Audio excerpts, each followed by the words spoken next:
बिस्मिल्लाहिर्रहमानिर्रहीम। नमाज का हुक्म अल्लाह रब्बुल इज़्ज़त ने कुरान मुक़द्दस में 80 से ज़ायद मुकामात पर दिया गया है और इस हवाले से बेशुमार हदीस शरीफ की किताबों में आई हैं। ये वो इबादत है जो काफिर और मुसलमान के दरमियान फ़र्क कर देती है। इस इबादत की अहमियत का अंदाज़ा इससे लगाया जाता है रसूलुल्लाह सल्लल्लाहु अलैहि वसल्लम दौरान ग़ज़वात भी लोगों को नमाज पढ़ाया करते थे और एक जमात सामने खड़े होकर दुश्मन का मुकाबला किया करती थी। जब आप नमाज पढ़ चुकते तो दूसरी जमात आकर नमाज पढ़ने लगती और पहली जमात उनका पहरा दिया करती थी।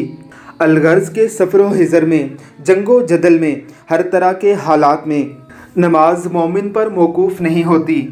सैयदना अलीउल मुर्तज़ा रज़ी अल्लाह ताला अन्हो की टांग में जब तीर लगा तो आप रज़ी अल्लाह ताला अन्हो ने तब भी नमाज को नहीं छोड़ा, यहाँ तक कि दौरान नमाज ही आपकी टांग से खींचकर तीर निकाल लिया गया। सैयदना उमर फ़ारूक रज़ी अल्लाह ताला अन्हो को जब मुसल्ला रसूल पर एक मजूसी ईरानी ने पेट में खंजर मारा तो आपने एक दूसरे सहाबी को पकड़कर आगे किया और इसी हालत में उसके पीछे नमाज अदा की। अल्लाह रब्बुल इज़्ज़त की करोड़ों रहमतों का नुज़ूल हो इस बहन पर जो दौरान सफ़र भी नमाज को ना छोड़कर हमें ये पैगाम दे रही है कि नमाज किसी सूरत माफ़ नहीं, नमाज पढ़ो इससे कबल के तुम्हारी नमाज पढ़ी जाए। अल्लाह रब्बुल इज़्ज़त हमें इस्तिकामत के साथ नमाज कायम करने की तौफ़ीक़ अता फ़रमाए। आमीन सुम आमीन।